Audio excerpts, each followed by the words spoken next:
Welcome to On the Precipice, MUFON Contact Radio Program with your hosts, CJ Arabia and Richard Banaszak, where discovery, disclosure, and evolvement meet. We are on the cusp of evolutionary realizations, technologies, and awareness. So come along and share in the adventure of discovery of who we really are and where we are going.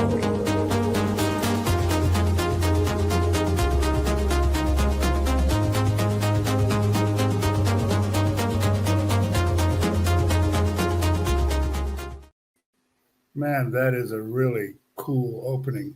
I know, it's so cool. I love it. Just to be part of something like this and have that kind of opening is just really special for me because this is all brand new for me. Yeah, doing the podcast and also just carrying forward the legacy of Earl Grey Anderson. And, you know, this was a show that he and Sev Talk started. And I just have to say it's an extreme honor to be picking up the torch and carrying it forward. And, you know, the thing about Earl, we're both blessed enough and fortunate enough to not only know Earl, but work with Earl because we're both from Southern California, MUFON. And I cut my teeth. He gave me my first start. I cut my teeth.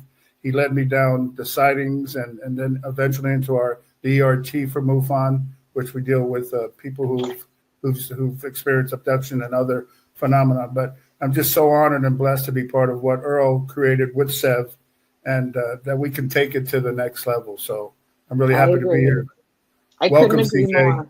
Thank you. Thank you. You too, Richard. It's so good to see you here. And yeah, I mean, the same thing. I met Earl. I was someone who reported her case to MUFON. And Gino, who is now our state director, was the chief field investigator at the time, and he was assigned to my case.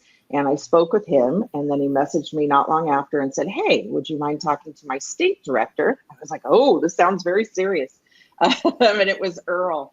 And I was so nervous, you know, because it's something you don't talk about a lot. Well, I didn't. I can't speak for everybody who's had a UFO experience. It's something I didn't talk about. It's something I didn't share with many people because I was used to getting those looks of like, okay, crazy.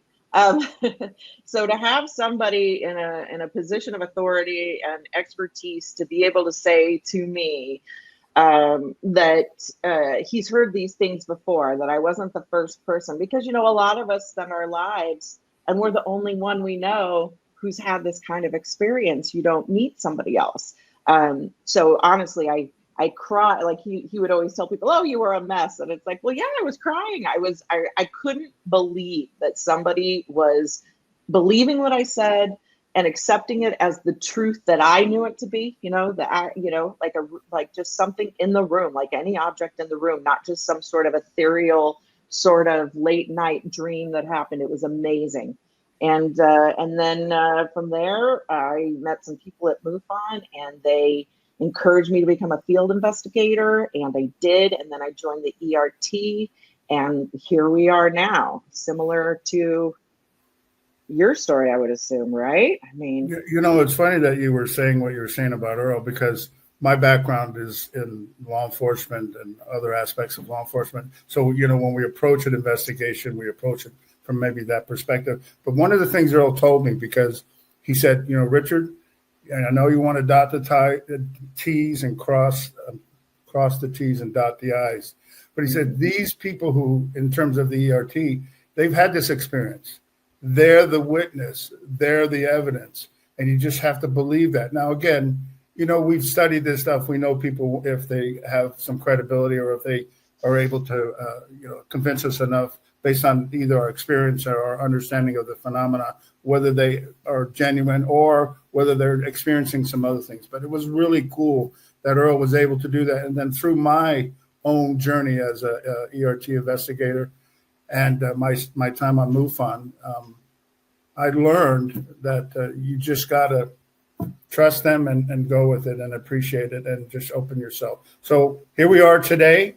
We're kicking off the next version or the evolution of what Earl and Sev started.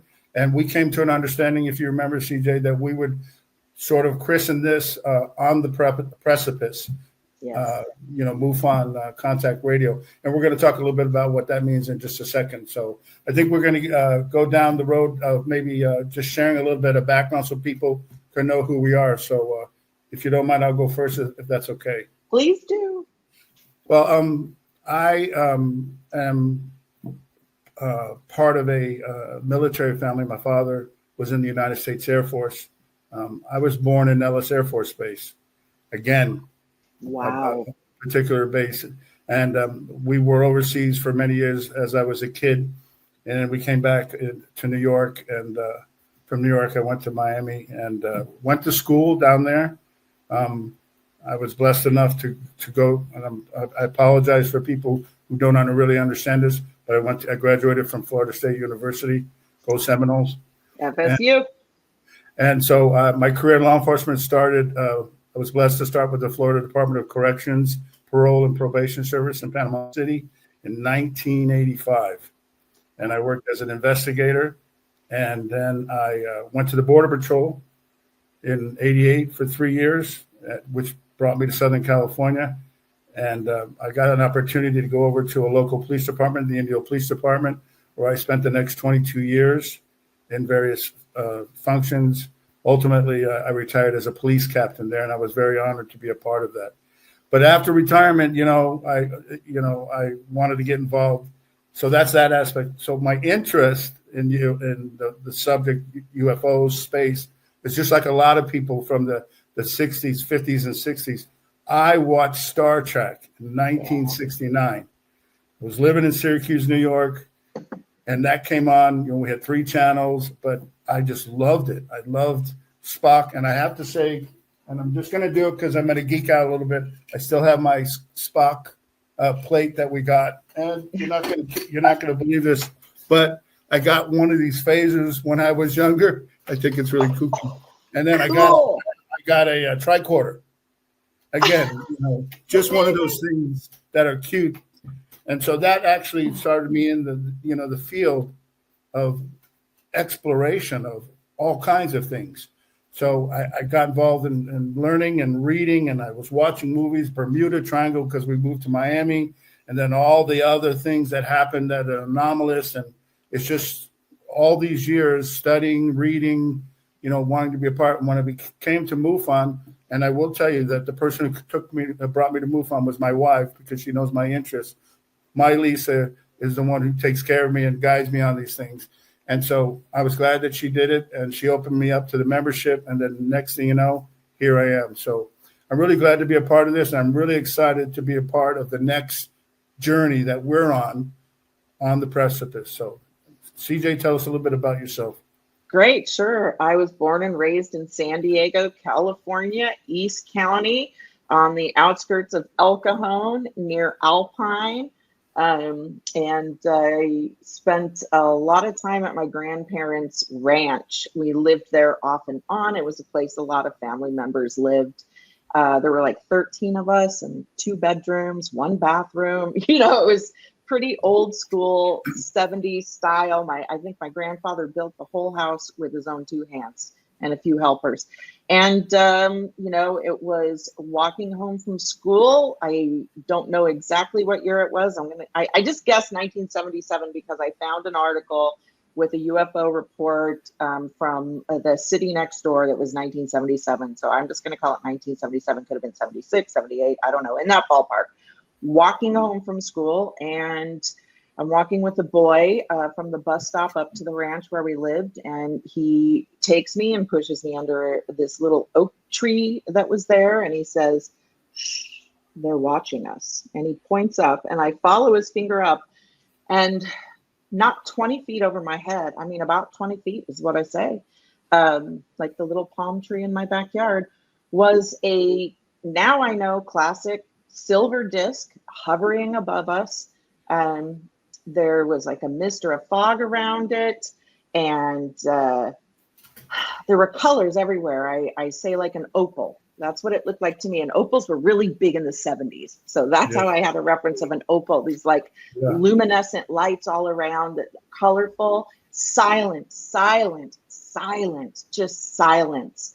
And I'm looking up, and it starts fading before my eyes. Like I can see through it, and then it's gone, and then it's there. And so it's solid again. And then it fades and it's gone. And then it's there. And then it fades and it's gone. And that's all I really remember, other than I never told anyone. I just walked home. And that's what I made the report to Earl. So I spent most of my life, and I didn't know what the word was. I didn't know what a UFO was. I lived on a ranch. We didn't watch a lot of TV. We were working on the ranch. We had cows, oranges. I mean, every kind of animal you can think of. It was not on my radar. I didn't know what it was. I didn't have the words to describe it. And then in high school, I saw a documentary about Betty and Barney Hill. And I remember watching it and thinking, it's them. And that's what I thought when I was looking up at the UFO. The other thing was I remember thinking, it's them. I felt like I knew them. I felt like it was family. It felt very like I have no memories, but I know them. I knew them. And then I remember watching the Betty and Barney Hill documentary in high school and thinking, it's them. That's them. That's them. That's real. Like I just knew that what she was saying was true. I'm not sure how. But I also still didn't really talk about it that much. If friends were talking about a UFO, I'd go, I saw one. And people would always go, oh, cool. You know, like no one. I don't think people think you saw like a little light in the sky. Like I was 20 feet directly under a disc that was about 30 feet big, roughly fading. And, you know, I look back on it, you know, and I think about it as almost two sections now. Like he's pointing up, I'm looking at it. Then there seems to be something missing. And then I'm looking up at it and it's fading, gone, you know. So I really don't know what happened. I've never done hypnosis or hypnotherapy. So I read a lot of books. Obviously, I'm a member of the ERT now. I really joined MUFON mostly because I wanted to hear other people who had seen what I had seen. I just wanted to hear what regular people were saying. You know, it's cool to be in the news and be a whistleblower and be in the military and all of that. That's cool. For me, I am so interested in what the average person like me, you know, your average B+ student, you know, who has this kind of experience. And I had it at an early age. I've never not known this was real. And then you see things on the news, and in my mind, I'm watching this stuff going, oh, that's real. That's super real. That I know that's real. So I just have no question about any of this. I know it's real. I don't, you know, I don't know what it is. And I have lots of other stories that I'll tell through time. But that is basically what got me here. I am not from a military family, although, you know, family was in the military during World War II and stuff like that. That was all normal. But just regular ranchers, and East County, San Diego, you know, lots of military around. So, you know, I was in that kind of environment. But that's kind of what brought me here. Wow.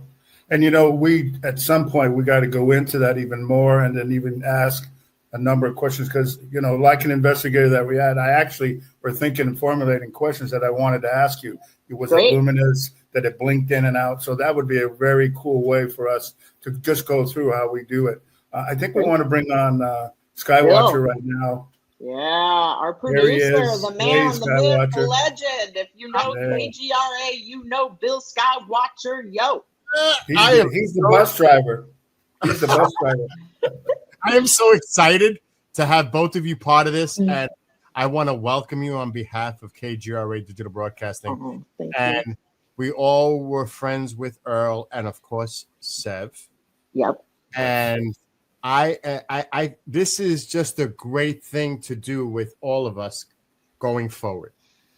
Yeah. Because, you know, your connections with Earl directly, Southern California. You knew him. You knew the kind of person he was. And we know he had the saying, he had that saying, he always had the smile, but buckle up, Buttercup.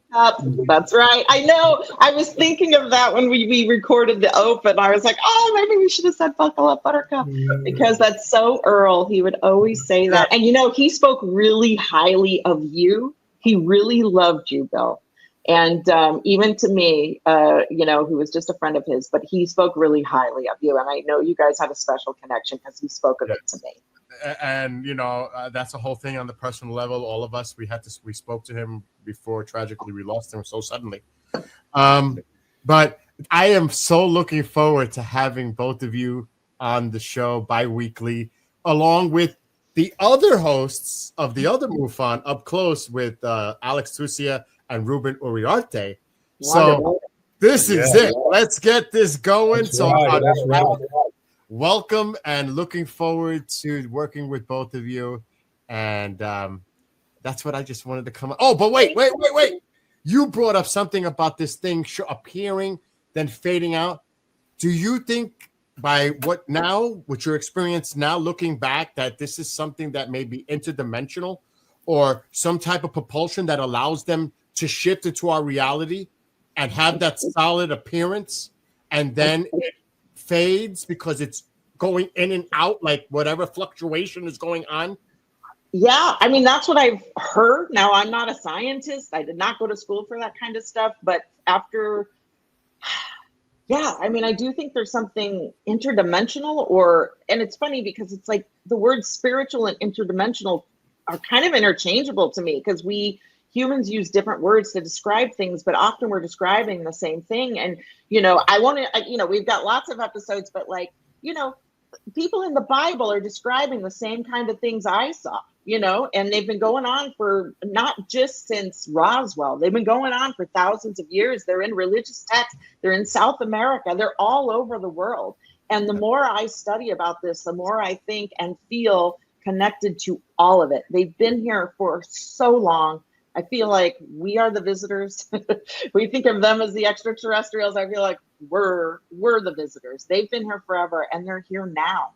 They're here right now. They're everywhere. When I heard about, SETI listening, I'm like, why are they listening to the stars? They're here. They're here now, So, Bill, you brought up a very good point, and it goes to what you're saying. I recently heard that, and this is my own thought about it, science and quantum mechanics and everything that we're learning, catching up to the spiritualists and the other folks from the ancient times. They knew exactly what they were doing. But it's a frequency and a vibration thing. If you turn up frequency and vibration, you're here and then you're not here. So it's that whole idea about their ability to pop in and pop out. It's more of a dimensional, or whatever you want to call it. And what's that? Yeah. And so that's what the most current thought is their ability to, it's like if you go on an FM radio or a multi-band radio, how do you get that one station and then you adjust that? How do you get the other one? And how do you know? It's just the way that they do it. They were able to tune their frequency in or out. Again, what we understand through research is this is a very dense environment. This is a physical environment. And so there's other higher environments or dimensions or whatever places, plateaus. And it's just a matter of vibration. Remember, oscillation, wavelength, and gamma rays you can't see, radio waves you can see. So it's that extreme type of thought about it. So I was just interested. It's just cool about that. But we're going to get into more of that stuff in future episodes, which is way cool. So do we have somebody who we can... Congratulations, and let's get on with it. We have someone waiting in the wings to join us. Oh, yeah? Let's see. Very nice. Hey, it's Chris. Hi, guys. Chris. Welcome Mr. MUFON himself. Oh, I don't know about that. But welcome to the KGRA family. I am so happy that you guys are going to take on Earl's legacy. Earl was a wonderful man. I've had wonderful conversations with him. I interviewed him several times on the radio. And I can't just say enough about him that, he really brought wonderful things to people that needed help, and he was always there. And the most amazing thing was he was never without a smile. I've never seen him without a smile. Positive all the time. Always. Absolutely. And to take on his legacy, it's a big job you guys got, but I'm so happy that it's you two that are doing it, because it's important that the word gets out that Earl started. Yeah. And we really appreciate, because you knew him and you are part of MUFON, and you were just at the symposium. But I'm glad that you are here also to help us usher in this next. Yeah. So that's a really cool. Yeah. I know. I remember my first show that I did. I was so nervous that I didn't know what I was doing my very first show, but after a while, you get used to it. You got a great producer with Bill Skywatcher. I mean, he gave you such great accolades in the beginning. He told me, if you can't cut the mustard, I'm going to fire you. So, I mean, that was my opening with him. Hey, you know, this is the way it is, kid. You're in radio business now. So can we hire you for a segment? Hire me for a segment? Yeah, I mean. Well, you're our first reporter, and you're going to report to us and our audience. Tell us about what happened at the 2025 MUFON Symposium. Well, you know, we first had the field investigators training, and it was fabulous because there was a lot of people that wanted to get their first impression of MUFON with the field investigators training because they eventually want to become that. And we actually covered topics that's never been covered before, like drones. We actually had a class on drones, and it was done by Tim Marshall. Fabulous thing. Of course, Bill Morris picked up about the FAA and data research that can be done. And that's so important that, you know, that needs to be done. And I taught a class on micro expressions, which is, you know, if you want to interview somebody, you can basically tell if they're lying, not lying, or embellishing a story by their micro expressions. So that, and then John Lombardo taught a class on the basics. You know, it was really a great class to get down and say, hey, listen, here's how you start an investigation. And of course, the great Jim Kluge, I can't say enough about that guy. He did a fabulous class on crop circles. You know, he's so entertaining. Not only does he bring education, but he brings it with education and entertainment, and people were laughing and having fun. And then, you know, the what we did with the previous thing, we had all kinds of different classes and all kinds of different lectures on what's going on in the latest in ufology. And, you know, the banquet speaker was Thomas Jane. And those who don't know Thomas Jane, he's a great actor. He played one of my favorite movies was 61, about the New York Yankees and Mickey Mantle and Roger Maris. And he played Mickey Mantle. And I mean, I'm a New York boy, so I mean, I get kicked out of the state if I'm not a Yankees fan. Bill will tell you that. Bill's a big Yankees fan, and you don't go around New York City and saying, "Hey, I'm a Baltimore Orioles fan," because you're definitely going to find yourself in the sewer. So I mean, it was great to see him talking about different things, and then you know, what thing was there's so much variety about the symposium. So if you wanted to learn about abductions, there was lectures on abductions. There were lectures on classical UFO sightings, historical sightings, and Bob Spearing and Greg Sisko, man, two of the dynamic duos. Greg Sisko did a class on stuff from Leonard Stringfield's diary called. Love that guy. He is fantastic. He did an amazing job on what they call the Gabriel's trumpet. It was a secret weapon that the government made to take down UFOs. So we were in the past taking down UFOs with a weapon that was developed called Gabriel's trumpet. And then Bob, who he's just one of the best ufologists, and people don't really know about him, but he is amazing. Did the medals that were sent to us from a crash site. And he did such a thorough job with that, explaining everything about the Stringfield diaries related to, you know, crash retrievals, and then actually having a piece of metal from a crash site and having it analyzed to show exactly, you know, how the material was layered and what the material was. So, I mean, you're talking about a piece of metal that's lighter than air. It was composite of aerogel, which is lighter than air, and plus other metals. And we just don't have the technology to layer it the way it is. So those are all the fantastic things that the symposium brought to you. I mean, you had movies, you had people from the NSA, the CIA that were in the crowd, you know, always.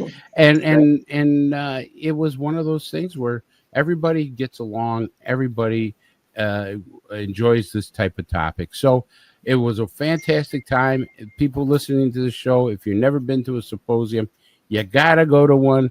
because there you will see the best of the best talking about ufology. Right. And it'll be in the same location next year, correct? Yes. Oh. And I got to tell you, Covington, Kentucky is a fantastic city. Oh my God. It was like, this is a great city. Yeah. I mean, the weather is beautiful at that time of year. You sit outdoors. Everybody is so friendly. You know, being a New Yorker, you don't get that. Just a short story. Myself and Johnny Lombardo are from, the Buffalo area, both raised in cities. And so a guy walks up to us and goes, "Can I help you guys?" And of course, in New York, that means, hey, we want you to leave or get out. And of course, we go, "What do you want?" Yeah. I just want to know if you wanted to help. And we're like, "Oh, we're sorry. We're just not used to somebody coming up and asking." Oh, you actually wanted to help us. Yeah. Yeah. That was. We're being sarcastic. Right. Yeah. So we had to profusely apologize to this poor guy who was like, "I'm just trying to help you guys if you needed help." And I go, "Oh, no, thank you very much." And I go, "John, we never get this in New York." And so it was a little different for us. I imagine that there was a lot of probably interesting conversation in the halls, and especially at nighttime, because those places you meet people that you would never see, or people who are really on the edge of what's going on in terms of ufology and all the other, and you get a chance to ask them questions. You get a chance to see what their thought is and take pictures, which is a really incredible thing. So, well, what I like. You know what I like, Richard and CJ? You can get so much information when you have a bottle of beer. I mean, that's exactly right. And then after the fourth bottle of beer, you're really finding out what's going on and what people really think. Oh yeah, but they open up.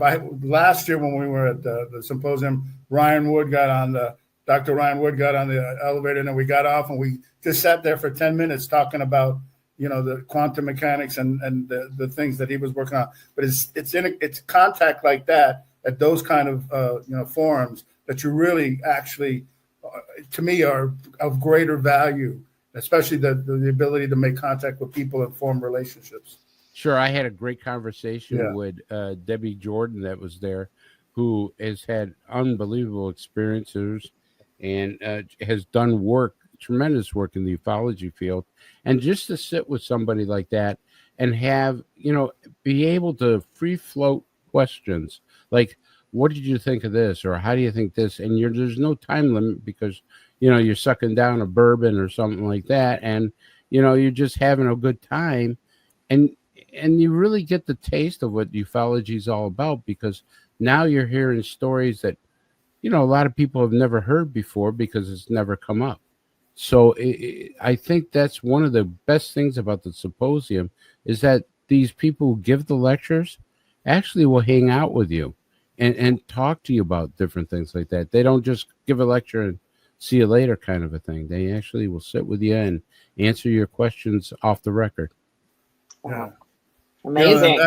And so that's the cool thing about what we're doing, CJ and I. This is because of what you just said, the world of ufology, the world of technology, the world is changing, the openness and the discoveries and the things that we're seeing, the world of podcasts, people being able to go on, do their own research and then express it and share it with the world. So that's where we're all now coming to, I think, just a greater awareness. And so people like MUFON, people like you, people like all the people related to everything that we're doing in the field, this is our time, it really is. Well, the exciting part about this, CJ and Richard, there's no experts in the field. If anybody says they're an expert in the field, then you got to ask them the question, okay, what are they doing here? Well, I don't know. And so that's the amazing thing is that there is no experts in the field. It's always a theory, a hypothesis, but we're getting closer to the truth. And that's the amazing part about it is that we pick up a breadcrumb and then another breadcrumb and another breadcrumb. And soon we can start putting things together.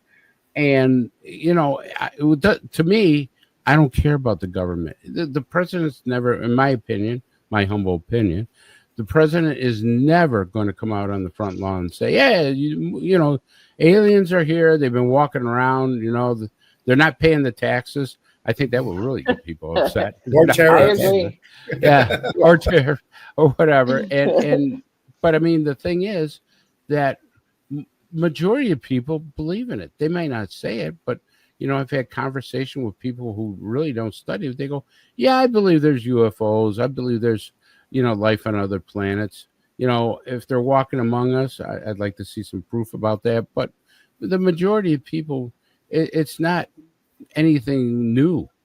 They talk about it at barbecues. They talk it about weddings. They talk about it all over. Ufology is a big thing, and you guys, I got to tell you, you're going to bring some great information to the table with this show. Right. Yeah, I agree.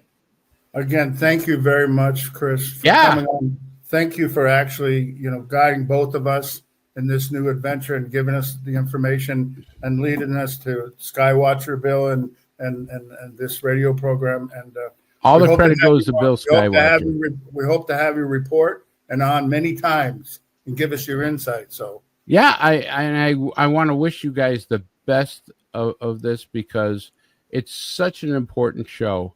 I can't tell you how important it is that people get your information, because if you don't put it out there, people won't know what's really going on. And I thank you both for taking this task, because it's not an easy task. People, let me tell you something right now, those who are listening to the show, doing radio is not an easy thing, as both of these two new guests or hosts are going to know. And it takes a lot of effort, a lot of work, and I wish you all the best. And I know you both are going to be a success and carry on Earl's legacy. Thanks so much, Chris. Thanks for being very here. Much, Chris. Take care, guys. Have a good one. You too. All right. That is way cool.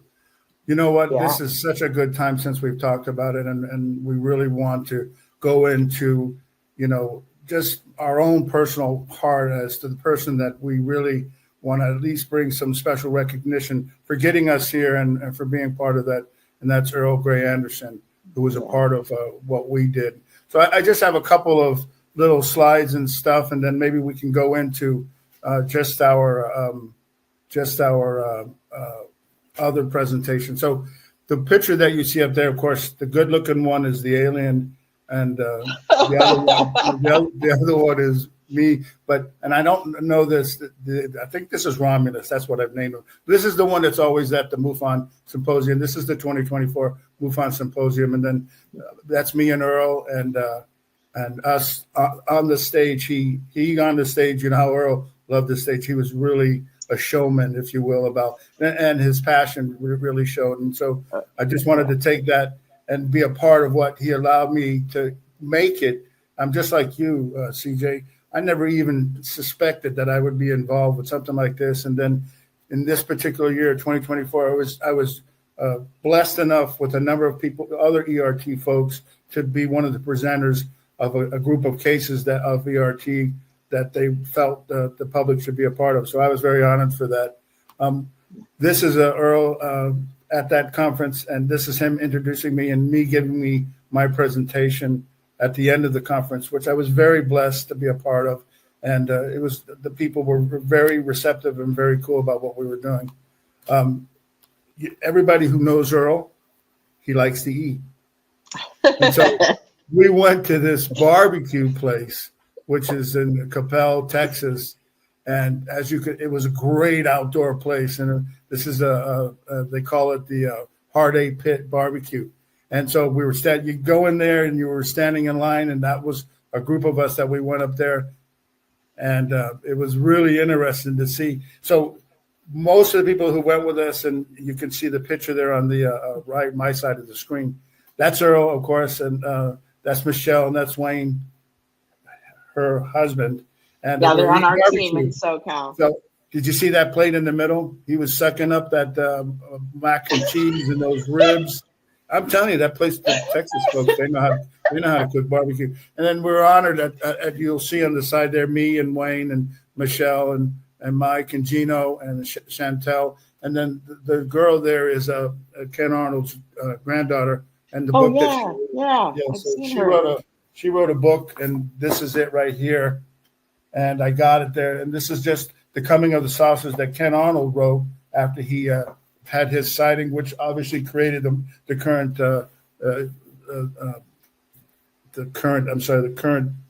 phrase, or what do you call it? The UFO mythology, right?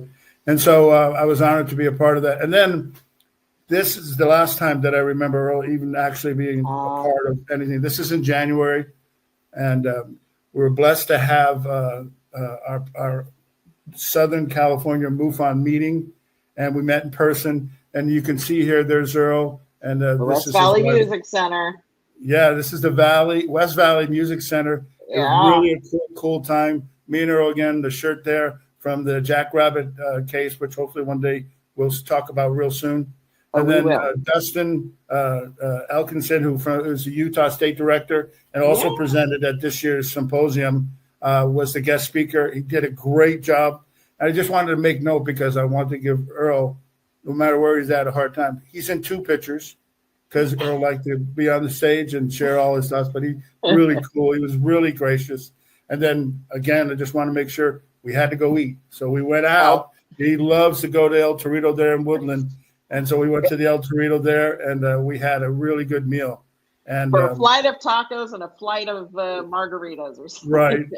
So that was all of my and we had so much fun always after the meetings at El Torito, talking with everyone, That's right. From Bob Salas to, Dustin and who else? Dan Harari, and, just over the years, everybody, Stephen Bassett, all the great guests, the Hyneks were there. It was always such a great place to get together and talk. And it was just, I remember saying, and we're going to get to our new state director, Gino, here is here to visit us. And you can pop him in if you want, Bill. Hey, Gino. Hey, how are you? How's it going, Gino? Right. We're just starting our little tribute to Earl, and obviously we showed those pictures, but we were all just blessed enough to be a part of it. And by the way, we did our best work in communication at El Torito or at the barbecue place. So, Gino, tell us what's up for Gino and the Southern California MUFON and just MUFON in general. Well, with the loss of Earl, that's kind of put us back quite a bit. Everybody, the entire team, was not anything that was expected by any means. So I was elected to step in. I know that in the past, that was something Earl wanted eventually. He told me many times that neither of us had planned on this happening for years. So I stepped in and trying to catch up and get things back in order as best we can. And we had to shift things around. I was the chief investigator for Southern California. Now that I've been bumped up to state director, we decided that CJ was the best choice for being the new chief, and she's doing a great job. She's helping a lot. I really do appreciate you taking that on. Thank you.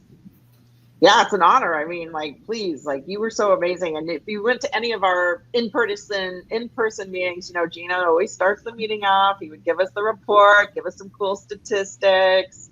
I know Earl was just grooming all of us because I know he just wanted this to continue. I mean, obviously, it just felt devastating, really. I was like, when this first happened and Earl passed away, I was like, just wondering how could this even go on. I didn't even know where my place in the UFO community was anymore, because Earl was such a connection, always introducing me to people. But the one thing we knew is that he would want us to go on. That's the one thing, that we do know, is that he wants us to continue this for him and to continue the work that he started. And you're the perfect person. There's nobody else he would want running SoCal MUFON other than you. I'll take your word for that. It's true, Gino. It's true. But yeah, it's hard because Earl was the linchpin for everything. He was my connection to a lot of stuff. We've been buddies for years since I very first joined MUFON. And almost every day I catch myself wanting to text him or call him and ask him questions. Yeah, I know. Right. It's hard. Yeah. He spoke to so many people all day long. Like, how did he do that? He spoke to so many people all day. And Earl was. I'm sorry. Go ahead, Gino. Earl used to say, before he was the state director, he was the chief, and he loved being chief investigator, and he didn't want to be state director, and it kind of fell on him, and he said chief investigator was the best thing, and I agree, and I kind of miss it already, to be honest. And state directors, it's great. Yeah, but I got big shoes to fill. So. It's funny about with Earl. I just remember Earl was the Southern California MUFON, because for a long time it probably was just him, Linda Fletcher, and those other earlier people who really who created and solidified the work that's done in Southern California. But his passion, he tried to do all that he could, and he kept taking on more cases. And only given, and even when he was a state director, this is what he used to tell me too. He said, I can't do it anymore. I have to do it through others. I got to let it go and trust my people, guide as much as I can. But he was always encouraging. His passion for the subject and passion for the people, or I guess what joined us all. And, you and him had a special bond too, just as musicians and things that you have in terms of life. So I'm really happy that you came to help this part of what we were trying to do for Earl and what he's created here, and hopefully what we will be able to do in the future with this program. So thank you very much, Gino. Of course. Well, do my best, but you're all part of the team as well. And something I think for your viewers and your listeners that they should probably be aware of, and I think people get this confused a lot, is that Southern California MUFON functions as a chapter as we relate to the public, but really Southern California MUFON is a region of investigation for MUFON. When they come to the meetings are being run by our field investigators and by our state investigation team, myself, the chief investigator, and so on down the line. Most other meetings that you go to are actually local member chapters, and they're run by local members. And not necessarily field investigators or directly through MUFON. We kind of ride the fence on that one. So, like I said, as public meetings go and how we deal with the public, we function as a chapter. But really, when people talk to us, I don't think they realize they're actually talking to the investigation team for the entire region, for our whole area.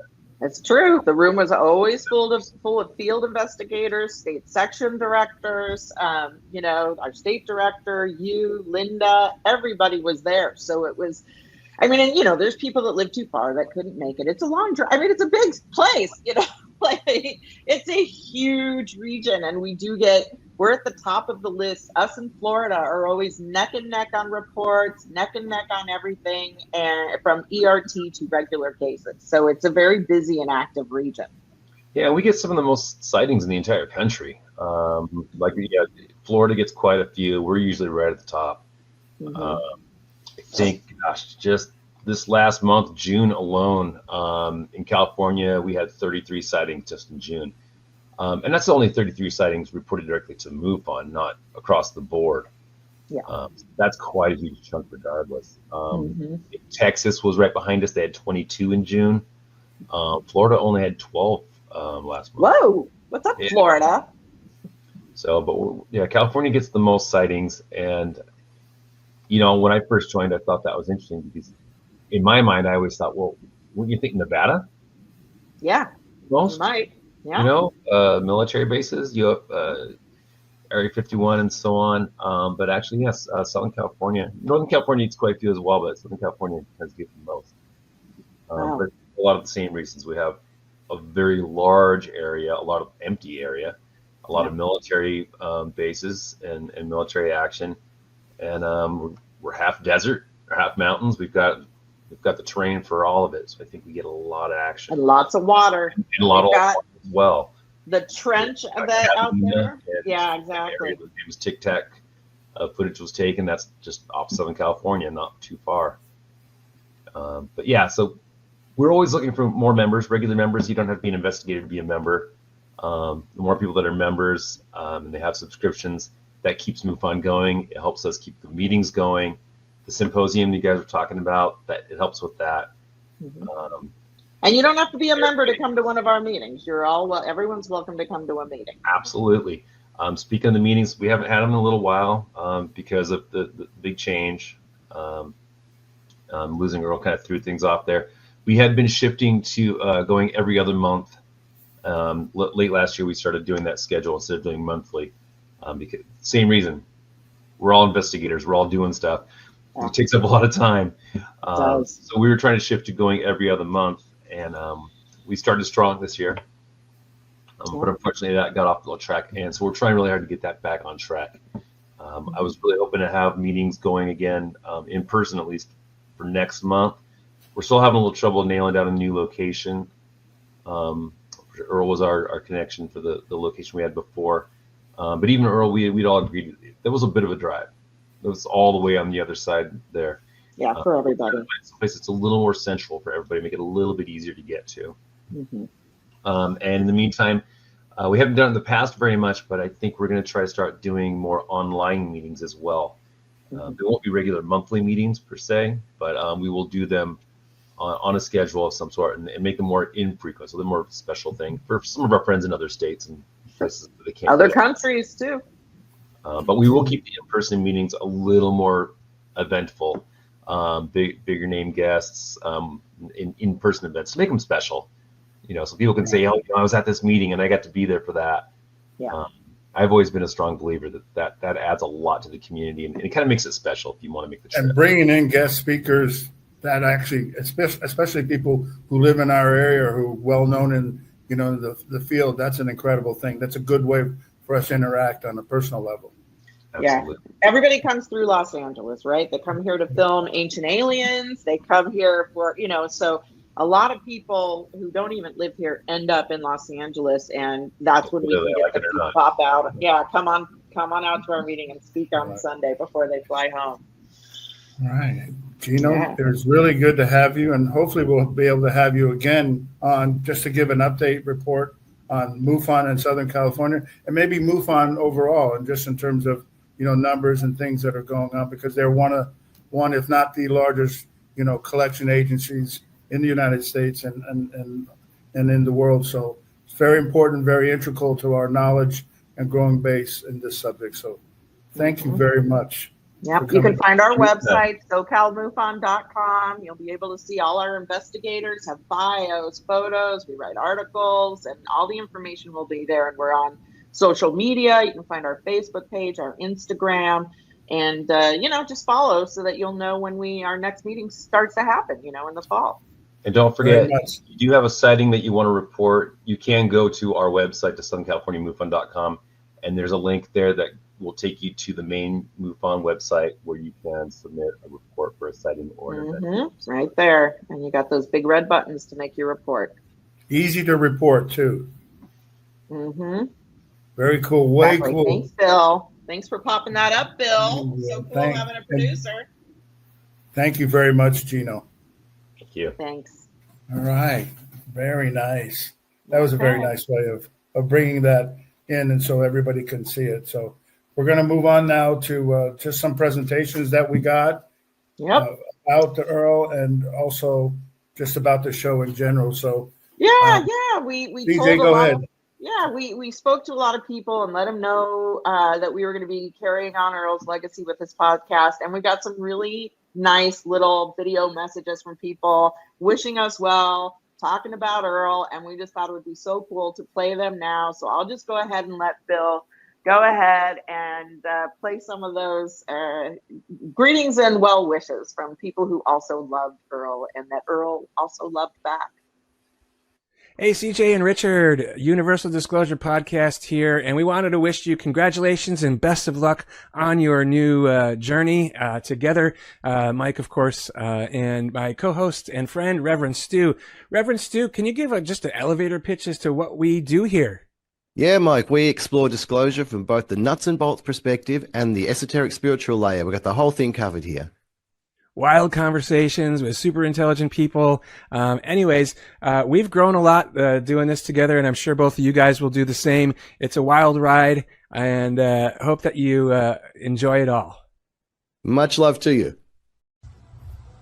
Hi, I'm Rusty Hester, the Assistant State Director for Florida MUFON. On behalf of my field investigators and I, we would like to congratulate you and Richard on your new endeavors for Contact Radio Podcast. I know that this is bittersweet for both of you, but I know that Earl is looking down at both of you now, and he's smiling at you, and this is what he would have wanted. CJ, I know that you said that I inspired you to join MUFON as a field investigator. Now you're inspiring me. Godspeed to both of you. Do good things. Love you both. Hey CJ, how are you? This is Mike Fiorito, and I just wanted to say congratulations on taking over for the great Earl Bray on the KGRA MUFON program. I think Earl would be delighted to know that it's your voice that will continue his. As you know, Earl and I were very close, and he was a great supporter of my work. He called my book, for all we know, UFO literature, which I thought was perfect. But anyway, congratulations, and I'm looking forward to hearing more. Thanks. Bye. Hi, CJ and Richard. This is Yvonne Smith, Director of Close Encounter Resource Organization, CERO. I just want to send my congratulations to both of you for hosting the MUFON Contact Radio Show, and I know that Earl is very proud of you both, and he's looking down on you every day. CJ, I'm so happy and proud that you've become a member of CERO, and we are all so happy to have you with us. See you soon, and have a blessed rest of the day. Hey, my name's James Benjamin Pike. I'm a UFO experiencer, and I just wanted to wish CJ an awesome radio program. I know that she's going to absolutely thrive in whatever she does, and she's one of the smartest people I know, as well as most creative. So I'm super excited to see that she's doing this radio show. I think it's really important, especially now that Earl Grey Anderson has passed away. CJ is the absolute perfect person to take the torch. A little bit about myself. I was actually one of Earl's cases. I called up and he emailed me, and we talked on the phone for 2.5 hours about a close encounter that I had in 2006, as well as other encounters after that that have happened to me. So, you know, if it wasn't for Earl, I don't think I would have ever come forward. And because of him, I'm making alien art, UFO art. I'm working on my memoir called UFO Surfer Diaries, and just trying to wake people up to the fact that we're not children, and there's just so much going on out there in the universe, and experiencers are sort of the seeds and the signals to get this information out to the general public, to kind of challenge the perception of reality, just like the UFO ships themselves break the boundaries of physics. So I want you to know how much I love everybody in the UFO community, and I'm so happy to be a part of anything that CJ's doing, and especially MUFON, which is an amazing organization that has helped me out tremendously. Thank you so much. Aww, wow. Those are so lovely to see, everybody. Yeah, James's case was amazing. Just incredible. Yeah. And the things that they were sharing, and just the way that, they're expressing not only about Earl and all the work that we're done. It's just, you talk about being blessed. I mean, thank you, Earl, I'll be honest with you, and this is how I feel. You and I would not be here if it wasn't for Earl. Oh, for sure. I would not be here. I can tell you not only the show, but even before the show, when we decided to either be a part of MUFON, join it, and eventually become investigators and ERT folks, and all his guidance that we have. So I just want to say thank you to Earl, but I also want to say thank you to Earl's family. They shared Earl, and I'm sure Earl probably stretched that a lot with all of his commitment. He was always willing to listen and be there, and he probably shorted a lot of times his family time. And I just want to say thank you to his wife, Lisa, and to his daughters and his children and his grandchildren and his son and everybody. And I just want to say thank you for sharing him and his passion. And by the way, and his music with us. And, he is out there in Cyberland, so you can look him up and look up his music. But you know what? He's always going to have a special part to me and what he's done for me, and hopefully what he's doing for this show. And so hopefully for you too, CJ. Oh, yeah. I mean, just 100%. I seriously would not be here if it was not for Earl Grey. And I love his wife, Lisa, who was often at the meetings, often at El Torito's, and definitely shared her husband with all of us. And, misses him terribly, if you can imagine, what your life would be like going on without Earl. And we would love to have Lisa on this podcast as well in the future, and we for sure will. She's just a wonderful, wonderful person, and nobody knew Earl better than Lisa. I think that would be great. Yeah, it would really be great. For sure. Yeah. So I think, the first segment of our first show is over. And so I think we're going to go to a break, and then we'll probably be back pretty soon, I hope.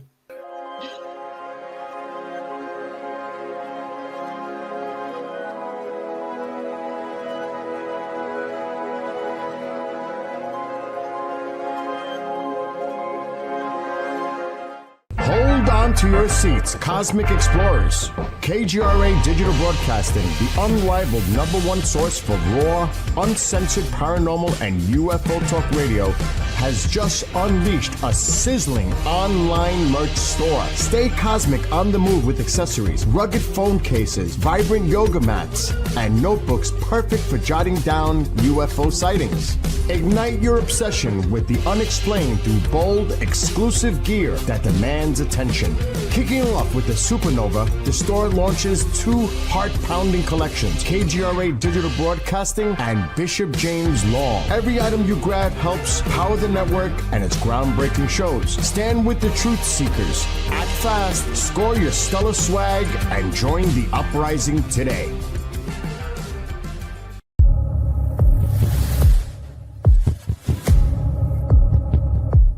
So you don't care about his life. You just care about covering up your little top secret stuff going on. Meanwhile, this man's dying.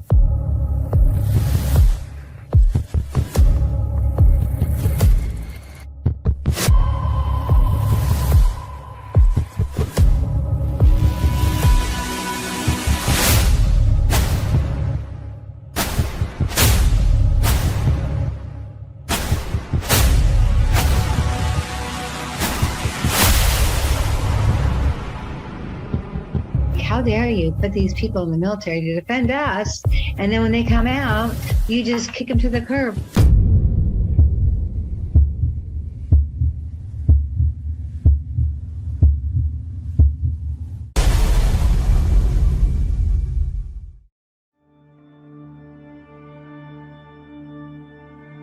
As UFO reports come in from around the world, the Mutual UFO Network, MUFON, is there.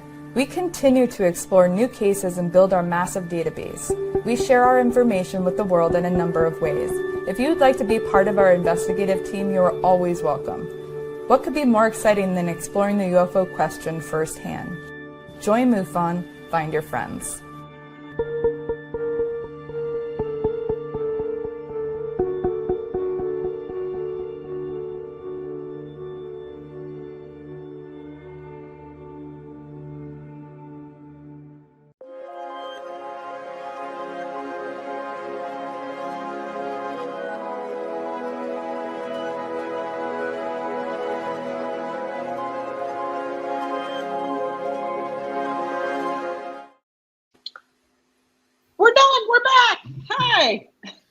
Welcome to segment, part 2. Yeah, segment 2. We made it to the second part. If I wasn't here, you know what that meant. They pulled me off. Lisa would be filing a report. Your Lisa would be filing a report. Yeah, absolutely. It's interesting. And so now, we're going to go into our new journey here, and where we want to take the show, we hope, and make Earl proud and evolve the show to what we think people will appreciate. We'll get a lot of education out. So that's Earl, right? So one of the things that we wanted to make sure, because, you know, CJ and I were trying to figure out what we're going to do, what's going to be our theme, you know, how are we going to take it to the next level? Because, you know, we don't want to redo what Earl did because he did great things, but we're children of Earl, and we wanted to take what our parents, if you will, in this particular case, Earl, we wanted to take it to the next level. So one of the things that we came up with, and CJ and I were talking about this, was this idea about where are we? And I remember this movie, and if you all seen it, great movie. If you haven't seen it, it's a remake of a 50s movie, The Day the Earth Stood Still, and about UFOs and landing on the lawn of the White House.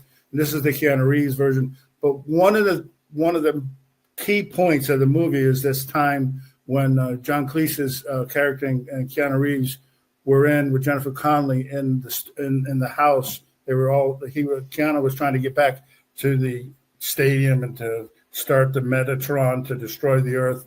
And John Cleese, who was a professor in the part, him and Keanu were at a chalkboard writing up equations, and they were talking about, you know, hey, do we have any hope for our world, our civilization? And of course, kind of saying, no, you guys have screwed everything up. You're burning everything down, and there's no hope. The planet needs to have, you know, fresh whatever. And then they asked this whole question, and there's a quote there, and I thought it was a good quote. He says, well, and he was a professor, well, that's where we are. You know, it says, you say we're on the brink of destruction, which is what Keanu was saying, and you're right, and they were. And he says, but it's the only a person or a people on the brink will they be able to change, right? That's what really causes our change when we move our cheese, if you will. And it says, only at the precipice do we evolve.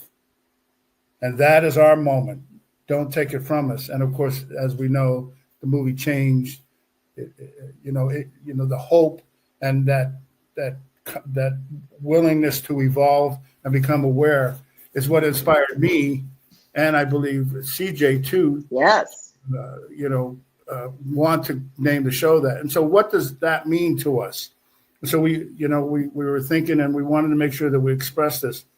On the Precipice, this MUFON Contact Radio program, we want to be able to talk about discovery and disclosure and involvement in all those areas, discovery of things that are happening, disclosure in the world of ufology, and the involvement of who we are as a people.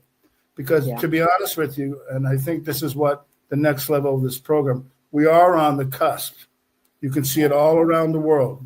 Economics, world politics, war. How about technology? Revolutionary ideas, transportation, going to the moon, going to Mars, going to wherever. And not only that, evolving our own awareness. And awareness is, our consciousness and who we are as a people and what we're going to try to create or expand ourselves. And that it's all an adventure of discovery. And so that's what we want this show to be.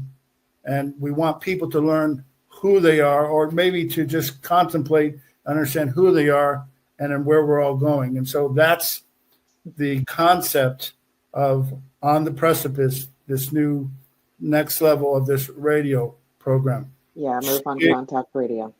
Yeah. CJ, is there anything that you want to add to that? Yeah, no, I mean, exactly. You said it so well, but yeah, I mean, we are on the precipice. Everything is changing. Everything is evolving. Do you know how many people 10 years ago would have told you 10 years ago, I would have never believed in a UFO, an alien, any of this stuff. And it's just, there's so much information out there that it's, difficult to still live in the denial of what's happening around us. And so we are on the precipice. Things are shifting. Things are changing. I won't call, UFOs a religion, but it does have that sort of aspect to it. You believe it takes for a lot of people. Like, I'm always amazed by people, like Stephen Bassett, the first thing I asked him was like, well, what did you see? And he's like, I've never seen a UFO. And so to have people that have never seen a UFO working so hard for disclosure to for them to be able to believe beyond a shadow of a doubt without, something appearing before them like I got to see, and I'm lucky I got to see that, because I got to be honest, I would be one of those people had I not seen what I saw as a child, saying this is baloney. What are you talking about? No one can get a photo of it. You hear all the stuff those people say. Many of my friends too. How come we can't get a photo of it? Well, all this stuff. So for some reason I saw it. And I just know beyond a shadow of a doubt that it's real. They're real, and they're here, now, and they've been here. And so I agree. I think you said it beautifully, but we just really want to continue to evolve the show that Earl and Seb started, and bring on new guests and talk about, and also I would personally really love, we made a little email address. I would love to hear from those of you who are listening to us. We just made a Gmail account, cjandrichard@gmail.com, CJANDRICHARD@gmail.com. Super easy.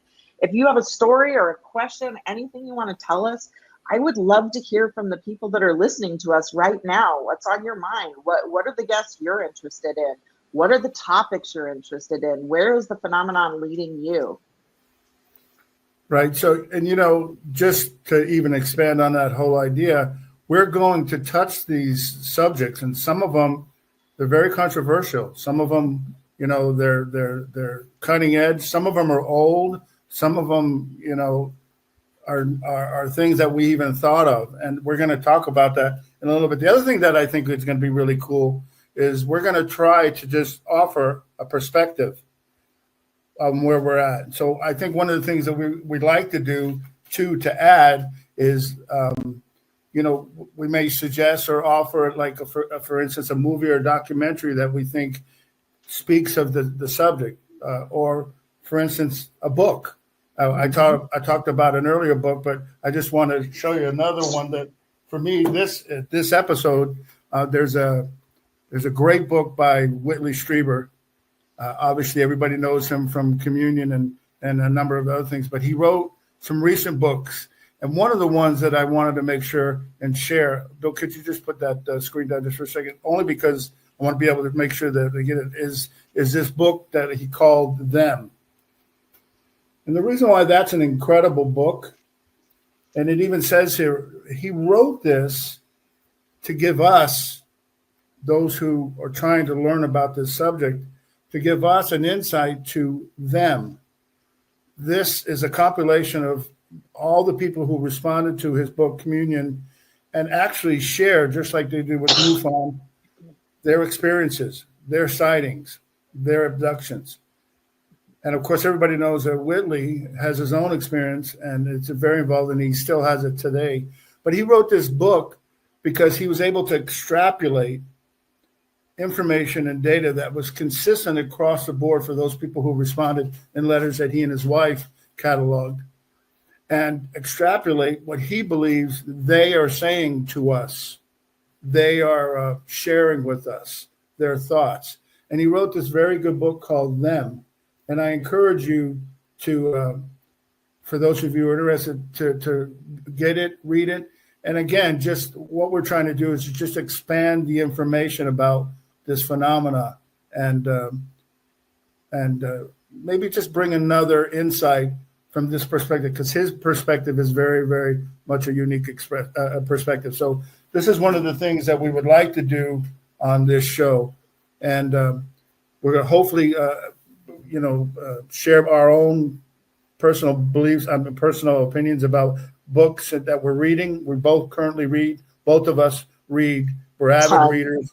Yeah. The subject matter, life is all about reading, studying, watching, interacting, investigating. We're students of the subject. We're students, and we're students of life. And it's important that we share those things. So go ahead. People will talk. I was going to just say, you're touching on it. People would talk about Earl Grey Anderson's encyclopedic knowledge of cases, of sightings, and the only way you get that is by reading. He was a voracious reader, and I am the same. I'm literally reading two, right? And they're not even new. I'm reading Preston Dennett's Onboard Encounters right now.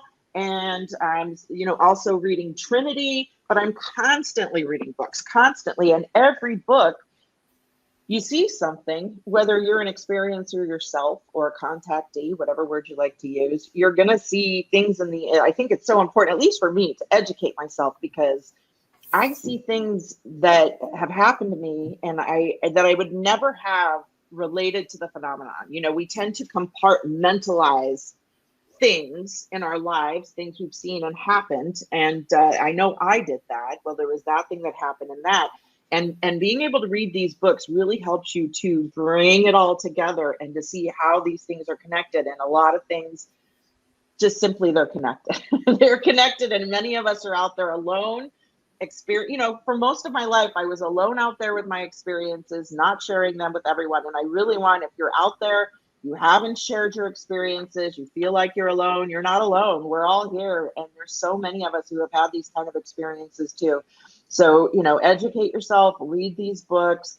You're going to find connections inside these books too. And it's going to shed a light on your own experiences and the things you've seen as well. And I just think it's so important, that's how Earl got that kind of knowledge. There was only one way he got it, and that was reading a lot of books. And again, you expand yourself and the subject. Chris DePermo said earlier that nobody is an expert. We're all part of what's going on. We're all learning. I mean, there's people who are experts in obviously science and studies and research, and I give them that, and they've done a lot of good work. But everybody is an investigator here. Everybody is an experiencer, or everybody can be an experiencer or learn. And again, like you said, these books, the ones you raised, Trinity, a very good book, and them again. What we want to try to do with the people in the audience is just to give some thoughts about these and tell them that this can open up a world for them. And maybe they can find somebody or a story that they identify with, And so I'm really glad with that. It's funny. It's called Them. The minute you picked it up, I was like, that's what I thought when I saw them. It's them. It's them. And that's what people are going to do when they pick up all these books that we just raised for people in terms of they're going to identify and they're going to show what this truly is, this phenomenon, and how it's evolving. So. All right, so I just want to make sure that we finish the idea where we were at the precipice. You'll see there, this is where we hope to go, path forward in our sojourn, if you will, in this. We're going to have guests, obviously. We're also going to talk about a number of things related to not only MUFON, but ufology. There's many, many different other sources out there, a lot of stuff on the web, a lot of podcasts. And Chris and I think CJ said it too, the way knowledge and discovery is going to come through this subject is not through any government agency. It's not going to be about that. It's going to be the people on the ground, the people who are everyday folks who have to work and live and struggle with that, but who are curious and who have had the experiences and wonder about expanding their awareness. So we're going to hopefully bring a bunch of information. And then, of course, we're going to touch on a number of other areas, from science, a lot of stuff going on in science, quantum mechanics and stuff, technology. And I'm going to bring up something here in just a second because I thought it was pretty cool. But there's so many things going on in technology. And then, this whole other area, and then it's one of those very difficult areas to touch, just like we were talking about how the crafts move in and out of, blink in and out. Where do they go? Do they phase in? Do they, vibrate or frequency out? And this area of consciousness and what that means in terms of our potentials of the future are going to be another subject matter that we talk about. And then there's many other explorations and adventures of discovery that we're going to try to bring to you and the audience, and just some of the things that we know and learn. And then hopefully, and I can't underscore this, the audience and the people out there who are listening to this, they need to be a part of the show. So write in, send us ideas, send us suggestions. That'll give us the ability to know what you want to hear, what you like, and that hopefully will take this show to that particular level. So, yep, agreed. And Earl's number one mission was to help people, to help experiencers, and that's what I know I want to do in everything in my life. So, we're not a support group per se, but if you do need one, we can help you find one. Like if you're an experiencer out there and you're alone, reach out.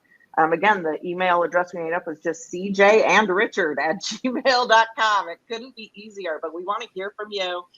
We want to hear from you, and we want to be able to help you. And Earl has introduced me to just so many people over the years, and I really love going to the CIRO support group. You saw Yvonne talking about it. It's local in Southern California. They meet in person periodically, and they also meet online. And I can't tell you, the first time I went to a MUFON meeting, and I was in a room, I had never been in a room where people believed in UFOs. Like I wanted to cry. I was sitting there, I wasn't crying, but I was like having so many emotions and feelings, because most of us in our regular life, you're never in a room with a bunch of people that believe in UFOs or know they're real. It's not even a belief, like they're real. It's just, it's hard to find the right words, but to be there and to surround yourself with a community of people who know the truth and are there to help you and be supportive. And I would like to continue that with the podcast and everything we're doing going forward as well. Right. Yes. Extremely important. All right. So we've just finished talking about hopefully what our idea about the precipice. Believe me, I think it's a really cool phrase. On the precipice. On the cusp of adventure, on the cusp for this program, and on the way that we can just evolve our own self. And I'm excited at the fact that we've been able to take this adventure. So what we're going to do now, so besides the books and other things, we're going to periodically come up with movies and documentaries that we feel like you could look at and maybe help the experience that you're sharing. So, Bill, can you bring up that next slide there? One of the ones I would like to, only because I think it's a very cool movie. This is a movie, a documentary that was released in 2022. Caroline Corey.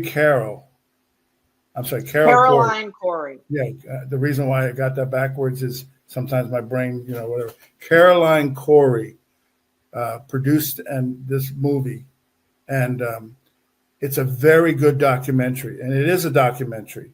And it's a documentary that I think for people who are involved with the subject and who would like to get more information, it's a group of people that everybody knows. And I would just like to read that summary that you see there.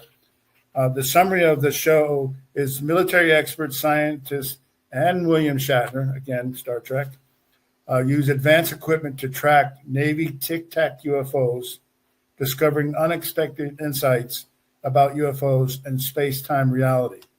This award-winning documentary, A Tear in the Sky, takes you on an unprecedented journey into the UFO and UAP phenomena. A team of military personnel, scientists, and special guests, including William Shatner, will attempt to recapture in real time, this is the reason why I liked it, the U.S. Navy Tic Tac UFO incident, which is incredible. And what they find instead are the provoking clues into the true nature of the UFO phenomenon, the very fabric of space-time. And I brought this up, if you remember what you said about how the UFOs blink in and out and all of a sudden they appear. In this particular movie, there's a scene where they actually were able to register on their sensors the moving in and out of these craft. Now, whether it was a portal, whether it was a dimension, and they were able to use to triangulate off the coast of Southern California, where Catalina is, Long Beach, and Laguna Beach, and they triangulated the positions, and they tracked it, and they used all the sensors that they were able to use, and were able to come up with some pretty significant stuff. So it's a cool movie. It's 90 minutes, and it's something that I think will add to your own knowledge and experience. Have you seen it? I did. So what's your thoughts? I I don't know. I guess I expected more. I don't know. I felt like the reveal wasn't exciting for me as I thought when I started it, but for many people, they really love this movie, and it, I guess it just depends on your experiences, Right. Yeah. It was just cool. I think the cool thing to me was this idea that it looked like they were able to replicate an actual portal. Yeah. Of them moving in and out, and they've got great equipment. They've got lots of expensive equipment in that movie that the average person is just not going to have access to. Right, and then they have a number of people who are the guy from Skinwalker Ranch was there. It's Tim Taylor? Not Tim Taylor, but Travis Taylor. He was there, and then Michu. Was it? How do you say his name? I can't. Yeah. Yeah, he was on there. So they had a lot of people who commentated and gave their understanding of what was going on. So anyway, the whole point in what we're trying to do is just offer these insights as to how you can learn more. Not only reading, sometimes you get bored with reading, but sometimes watching good documentaries. And, everyone's going to relate to different stuff too, and that's why it's important to really see a wide variety of things. And some, it's funny. A lot of people are raised, like keep an open mind, and I have to remember to keep an open mind. Even as an experiencer, we all still have our own judgments and our own things in our own minds. Like, oh well, what I saw is real, but that sounds crazy. So for me, it's just great to just soak all of this information in, and because even if I can't relate to something specifically, I'm going to come across somebody who can relate to it and to be able to turn them on to this. But if you haven't seen this, I mean, to me, this is just mandatory watching. It's ufology 101. There's a certain list of like, I know what I saw. That movie is also great. A Tear in the Sky. There are so many great movies that if you're new to the rabbit hole of ufology and UFOs, these are just movies you need to see. If you haven't seen it, get it in there. You need that foundation. You need this knowledge. And one of the things I want to emphasize that we want to try to bring to folks, we're going to try to show you that we at MUFON and all of us who are passionate about this subject as well as this documentary, we don't just believe it just to believe it willy-nilly. We are just like everybody else. We use an approach. We use reasoning, we use science, we use evidence-based stuff and sensors to try to record it. We read books, an accountant's like testimony, like anything else. We use all these to paint the picture of what we believe the phenomena is.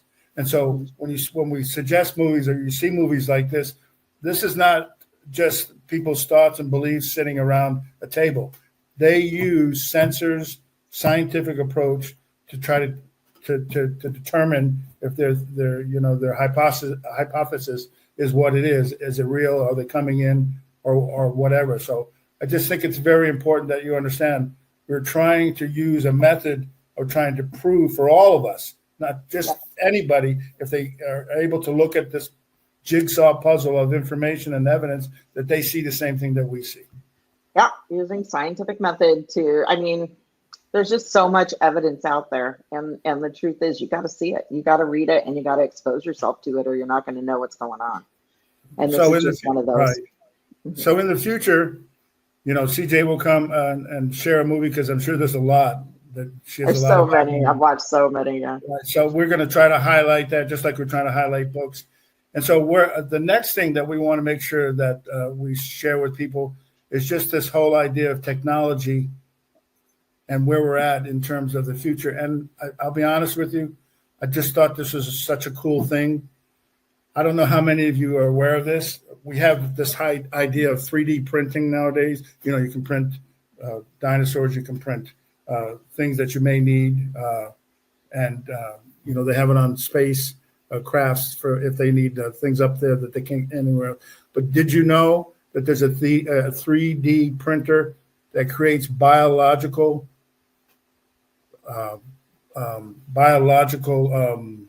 what's the word I'm using? It creates biological. What's a good word? I just had it here. It creates Let me just read it. Read it from the text. Right. 3D dimensional printing has rapidly evolved with the major application in the field of medicine. One of the greatest advances leading to 3D bioprinting was the development of biomaterials, cells, and supporting components for the fabrication of functioning living tissues. Several different methods and techniques of 3D printing are briefly described in this review article, and you can see it there on the right, 3D bioprinting methods. Please go if you want to read more about it. It's online. And the applications of 3D printing for fabrication of artificial blood cells and grafts are present. Advances in additive manufacturing techniques, medical imaging modulations, biomaterials, cellular engineering will lead to further developments in the fabrication of patent-specific vascular tissue construction. Further multidisciplinary research and innovations are expected to further transform the field of tissues engineering and regenerative medicine. I saw recently where they're trying to create hearts, artificial hearts, through these things that are tailored to the patient that they're involved with. And this machine creates this biomaterial heart that they can then transplant into a human being. You're talking about futuristic. I'm not a scientist. I don't know a lot about it. I'm just saying this stuff is incredible. It's just incredible. And I just thought these are the things that we'd like to just inspire those people that are listening to our program, to help them to realize this subject is more than just nuts and bolts. Right. It's more than just what we are. A dot in the sky. It's more than that. It's our future. It's our evolution. It's our new way of thinking. It's our awareness. It's our technology. It's what we're going to create. And all that together can push us, into the next level. So what's your thought about this bioprinting stuff? I mean, it sounds amazing. I'd like to see the printer. Like, what do you load into the printer to print a heart muscle or to print a blood cell? I mean, I'm fascinated. I was online and I saw them doing it. So that it seems like they were first building it on a computer, and then they built it in whatever, like you said, container that it was being built in. And it was, as opposed to whatever they use, the 3D printing to make a toy or whatever, they were using biomaterial. It's amazing. So you wouldn't have to be on a waiting list, waiting for someone's demise. Absolutely. To get a kidney or a liver or a heart. They would be able to print you one. That's amazing. And what they were able to do, even more amazing to me, because of the way they're rejected, this is predicated, all the information on your own makeup, biological makeup. So it correlates exactly to that. And then they create all these things. It was amazing when I saw it. So I just think this is cool stuff to get to the folks, to tell them where we're moving and the future. I mean, again, the future is what we make it. We are the future. And stuff like this is going to take us to the next level. Imagine cancer. Imagine other organs that they can create. Imagine stents and interjecting nanotechnologies and things. So this article, and I just want to make sure that we give this article. This article is online. The 3D bioprinting methods and techniques, application on artificial blood vessel fabrications, and other aspects that it'll accomplish in the future. So way cool stuff. So I just thought it was cool, and I wanted to share it. Yeah, it's amazing. The future is now, man. The future is happening now. So I think I just wanted to make sure that everybody knew what we here at MUFON and what our goals and missions are. And this is part of the MUFON's creed. And like anything else, our whole hope is to try to drive the advancements of this field and research and get the information out to people, do the studies, collect the data. We want to investigate these sightings and systematically collect all the data that we can, because we have a very, very, very large MUFON database that you can access. You can see what we're doing. We create monthly statistics, and we provide this information to many groups, many forms, and also government contractors and others. The OSAP program, I don't know, a lot of people, when they created their database that Jacques Vallée put together, they had a group of data download from MUFON, over to OSAP to help populate. And of course, everybody knows the more data that you have, the more incidences you have, the more your ability to analyze it and collect more round and concrete information and data. Then we want to promote the research to uncover as much as we can about the true nature. And this is the thing that's significant, the true nature of the phenomenon, with the focus on the scientific discoveries and other enhancements that we want to bring to not only us, but to everybody else. And then finally, this whole idea about educating the public, which is what we're doing now. And, and of course, that education can spark all kinds of growth and change, paradigm shifts, and just a more deeper understanding of who we are in line with On the Precipice and who we are and where we're going. So I just want to make sure that our audience understands that that's really our philosophy, and that's where we hope and intend to go with what we are creating with this program. That's right. And, I just really hope also that the people watching this, if you've seen a UFO, if you've had an experience and you haven't reported it yet, please take the time and report it to MUFON. You can do it anonymously. And, one of the things I always think about is I have so many people who, like military, who make a report and they'll say, I was on night watch with a guy. This is his name. Did he report this? Where is he? I can't find him. And a lot of people out there are looking for confirmation. So if you see something and you might not think it's too significant, please report it. Because what you might be reporting is you saw a light in the sky behaving in a way that no aircraft could, but someone else closer might have had a different report, and you would be helping to confirm the other reports. So it's just important. I know a lot of people out there will go, yeah, I saw your UFO, I never reported it, just that, just report it. Let us decide. We'll decide if it's worth reporting or not, if it's something or not something or what's going on.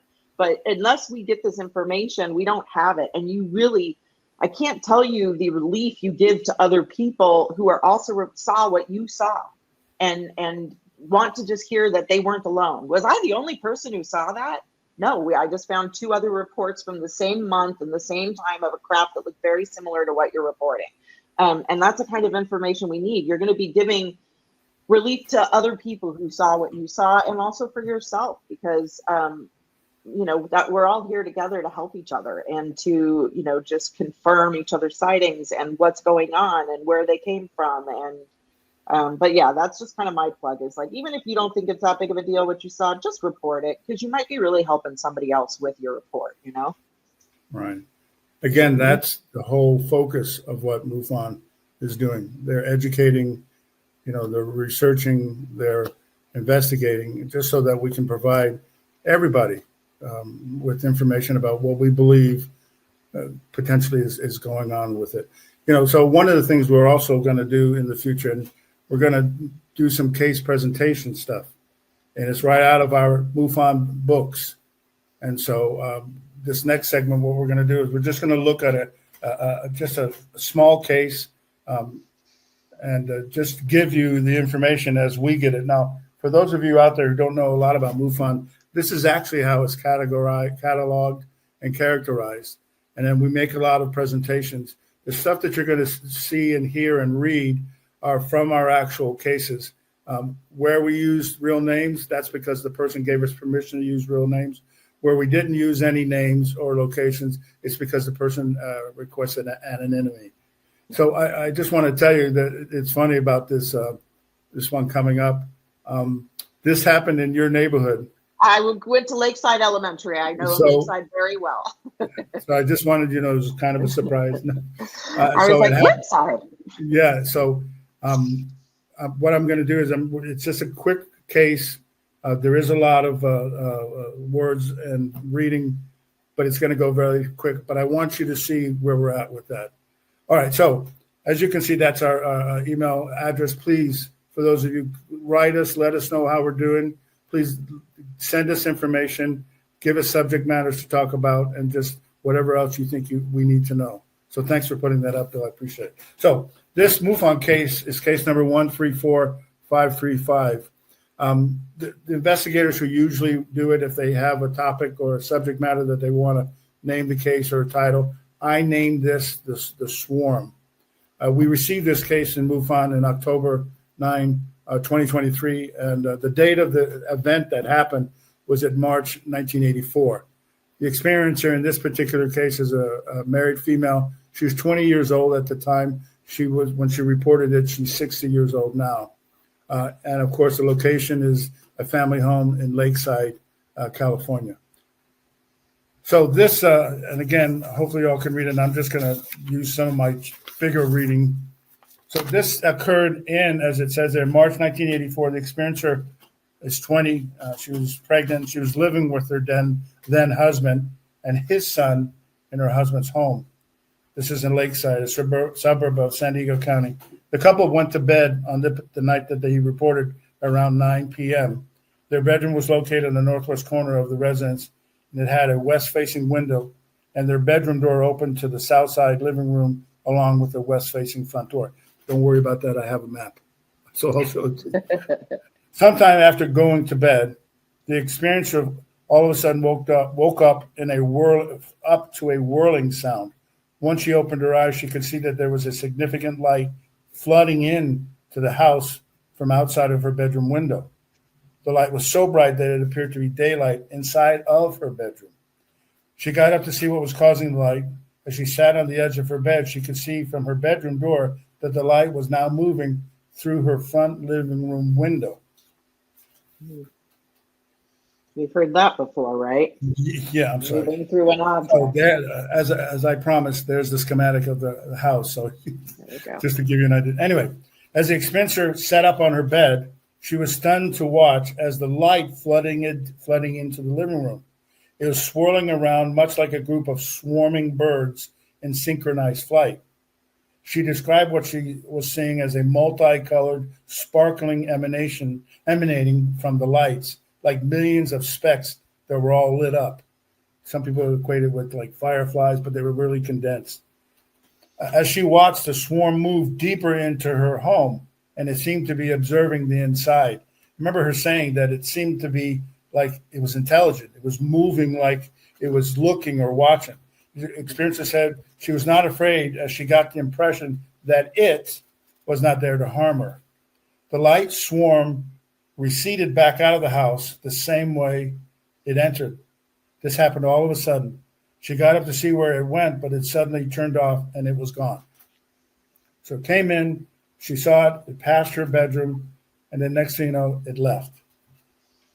She looked outside, but there was no sign of anything. The experiencer believed that there was some sort of craft above the home at the time, but she never actually saw anything. The experiencer said that her husband also woke up when the light first appeared, but he was very afraid of the light and did not get out of bed. Wow. Right. Now, this is all testimony from her during our interview. The experiencer said that there was a number of strange events that occurred in the old house that she lived in prior to that. Once they saw plates move. Another time she heard a voice coming from the hallway bathroom, even though no one else was at the home at the time. When they went to investigate it, the bathroom door was closed, but they heard a female's voice inside and who said for them to come in. However, they never looked inside as it scared them. The experiencer said that she and her husband believed there was bad energy in the house that was somehow attached to them. Now, a lot of times when we talk to experiencers, these seem to cross different genres of the phenomenon. And so it's interesting to always see what those people have experienced in the past that may have any correlation or validation to what they've experienced that they reported. The experiencer mentioned that the experiencer also mentioned that when she was 6 or 7 and living in Maryland, a strange thing happened one night. She was asleep in her bedroom when she woke up scared for some reason. She got up to see and saw a bunch of small blue and red tiny lights flying around her room. So this is an earlier experience with lights in her room or a swarm. They're red and white.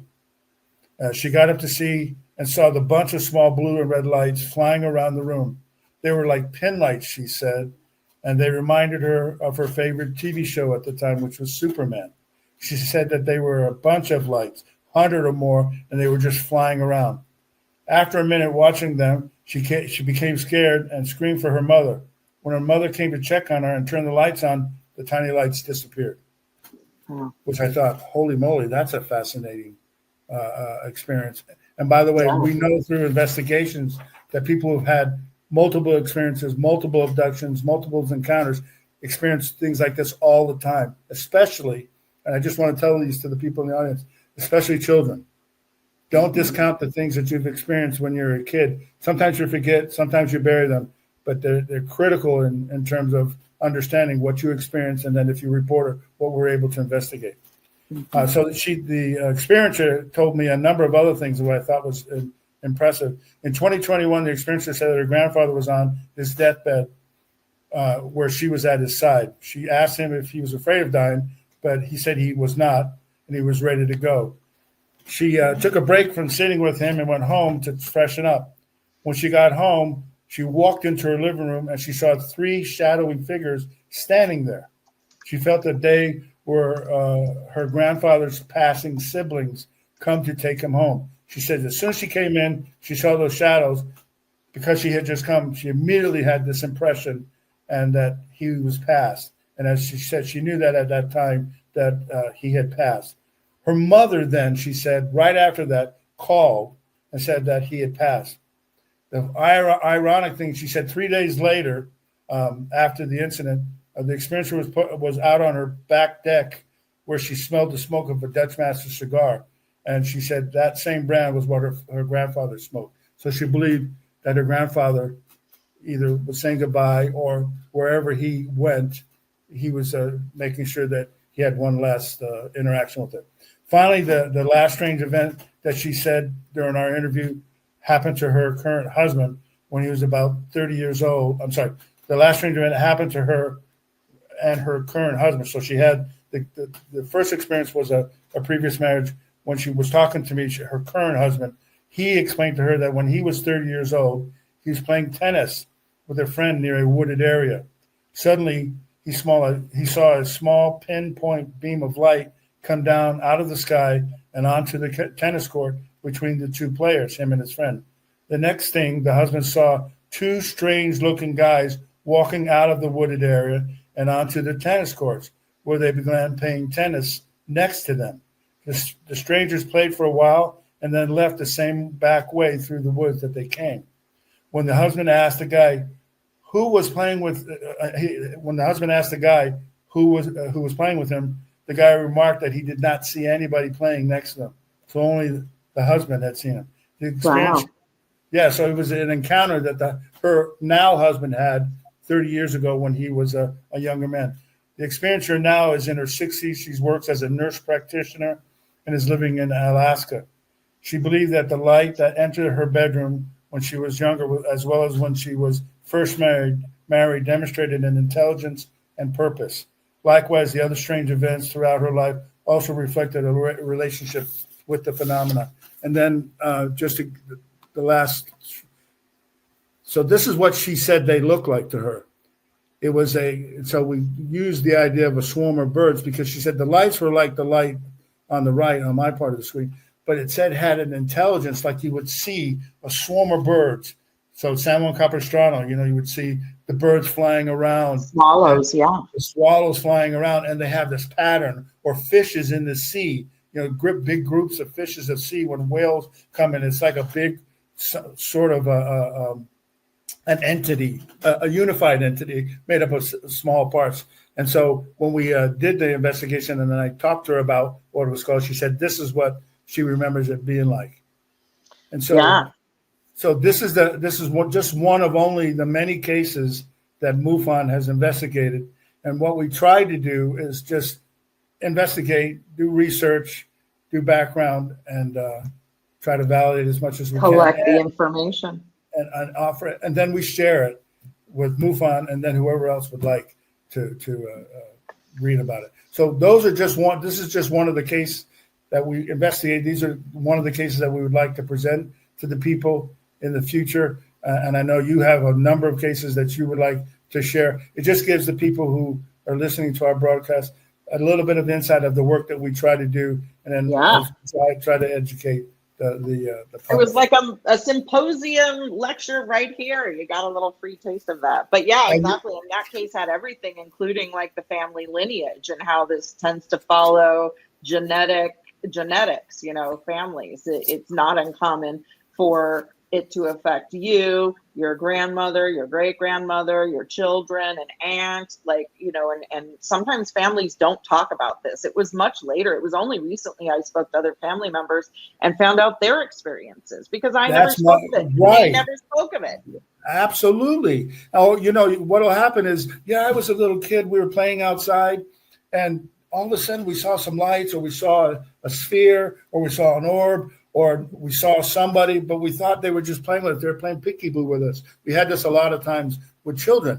There's all of a sudden somebody would appear and they're playing peekaboo or whatever, or in the room sometimes. And then relatives have had experiences. We've had whole families out in barbecues. All of a sudden there's a craft above them, and then it goes over, and then we talk to 5 of them, and one of them didn't see it. One of them doesn't remember it. Another one remembers, hey, that was 15 minutes missing. What happened? But they don't ever talk about it because they don't know. They get scared. Maybe I didn't see it, or hey, maybe I'm crazy, and they won't relay this stuff. So the good thing about with MUFON, and especially the way we care and interact with these people, they open us up to this information, even though they know that some people will not believe it. Some people will deny it, and some people will just discount it totally. And they see different things. They can be looking, someone go, yes, I do remember the light, and other people will remember a craft, and some, and so I forget his name, but I'm like, but just talking about the genetic markers that make it possible for certain people and certain lineages to see this, to be more open to this phenomenon, and some people simply don't have it, and they're not going to be able to see it, and that's just how it is. And I don't understand it personally, but those are the kind of things we can dive into deeper in future episodes as well. Well, hopefully as we bring awareness and openness and we talk about these subjects and let those other people who have either not wanted to or denied it or not wanting to share with anybody, we can tell them, hey, you're not alone. Many people have experienced this stuff. And the more we're able to share, the more we're able to at least identify with others. Maybe that'll help us to understand what we're going through or what we saw. And MUFON and other organizations, especially those who do support work for people who have been abducted, groups, and hypnotherapists, and people who've written many, many accounts. One of the ones I want to bring in the future, and this is where I want to go with this particular segment, Dr. John Mack, many of you know, did a great number of books on the subject.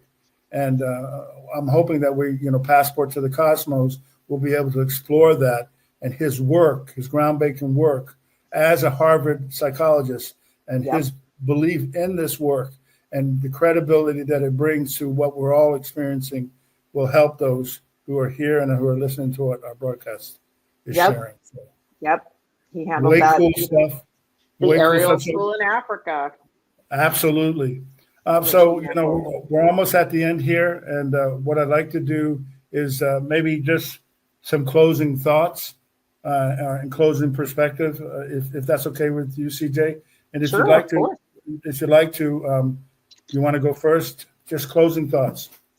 Yeah, I mean, I don't know. I just want to say thanks to everybody who's listening. I know a lot of you that are tuning in are probably here because you remember Earl and you loved him. And thanks for giving us a chance. We're going to do our best. There's so many things that are just even brought up in this episode. That's why you kept seeing me do this, because I was making notes of things to look up and to, see in the future and to just get involved. There's so many ways you can get involved. You don't have to join MUFON. There's many organizations you can join, many groups, support groups. But sharing your experiences is really where it starts. And that's something I had never really done before other than with Earl and MUFON. But it's really important to do that if you can. And I know not everybody's ready to or able to, but getting out there, meeting other people in the community and sharing your experiences is just going to help other people, including yourself. It's almost like, when you don't share your experience, I think of it as like a big 2-liter bottle of soda that fell out of the trunk and it's all shooken up and you got to just loosen it and just let a little bit of the air out. You just got to talk a little bit and share with people until it just kind of evens out. And that's how it felt for me, because I hadn't spoken with anybody about it. And then recently I was on an episode of, Earl Love, the YouTube channel, Breaking the Silence with Steve and Mary. And my first time actually talking about my own experiences publicly, and that's on their channel. So you might want to check it out. But I'm just really grateful to be here with you, Richard. I know you we really want to get into that jackrabbit case, one of the most amazing cases of our recent history here in Southern California. And, exploring with all of these guests. You're going to see some of the guests Earl already had on. They're going to come back and talk to us too. And just, I don't know, thanks, Bill. You're awesome. We got this little secret chat you guys don't see, and he's helping us out. He's mentioning things, popping things in. And I don't know, I just couldn't be more grateful and humble to be here. Look, he just did that. He just popped our email up. That's how amazing he is. But, I just want to talk to people. I really want to meet more experiencers and talk to the people listening and get to know who you guys are too. So thanks, Richard. Thanks for everything you did. This was an amazing presentation. You did a lot of work to prepare for this episode, and thank you. Well, I really appreciate the fact that what you've offered to everybody and what you bring to what we hope will be many, many episodes and insights. It's very important that people see all of us as people and identify with different perspectives and ideas. And, the one thing that I want to make sure that everybody understands, we appreciate giving us the opportunity to share this stuff. We appreciate what Earl has laid in terms of a foundation. We appreciate what this radio station and Bill have given us the opportunity to have a forum for this. We appreciate what MUFON has done, both in terms of education and what it's doing to the future. And we could not do it without all those. But I will tell you, our future and the things that we want to accomplish here can only be done with the participation of the people who are listening to us. Please let us know how we're doing. Let us know what you think we should share. If you have had an experience or a sighting, the more we're able to get people to report it, the more sightings. Because listen, only a fraction of what is actually experienced is reported. We all know that. Yeah. There's so many things in the sky. We're going to talk about, capturing your own stuff. We're going to talk about equipment. There's so many things that happen with people's lives and their parents and their grandparents in terms of history. The evidence is there. We're going to talk about space. We're going to talk about ancient history, because all those relate to who we are. And so please assist us, contribute to what we are doing so that we can evolve the process. And so I have one more thought, Bill, if you can bring up that last. So I have just one more thought. This is my closing thoughts for what I believe, and I think I would like for you to know. Life is all about you, because you are the phenomenon. That's really what it's about. There is no UFO phenomenon only or whatever. It's all about us, you. We are the phenomenon. It's not about fear. It's not about control. It's not about ego. These are the distractions or the constructs that you create in your own mind. If you think you can, and if you think you can't, you're right. So you decide. It's all about discovering who you really are. And I just want you to know, thank you for listening to us. This is what we want for the people moving forward, and this is what we wanted to share to everybody in the audience. So thank you very much for allowing us to come into your home and to your offices and to your iPads and everything. Your earbuds. Yeah, that you watch this. And please be with us on our next episode. We have more episodes and more things that we're going to be doing, and we have guests. And it's just an exciting time. We want to make Earl proud, and we want to make sure that we share with the people what we believe will all edify us. It's like an illumination. All we're trying to do, we're one flashlight in life. We just want to shine it, look there, and see where it can take you. We can create that swarm you were talking about, that swarm of lights. Right. So thank you very much. Thank you, everybody. Thank you, Bill. I think we're about ready to rock and roll. Bill, do you have any Chris closing and thoughts? Gino. Yeah, you want to pop over and say hi, Bill? Do you have any closing thoughts on our first show? There he is. He's a hard worker. I think you guys set such a high bar for this show. I am looking forward to what you guys bring in the future. This was an amazing relaunch on the precipice here of MUFON Contact Radio. And I know Earl has that big smile right now. His laugh. With both of you doing this right now. Uh-huh. And buckle up, Buttercup, because get ready for more from CJ and Rich Banasek. And looking forward to it. So until next time, I guess we're out of here. That's right. On the precipice. Thank you.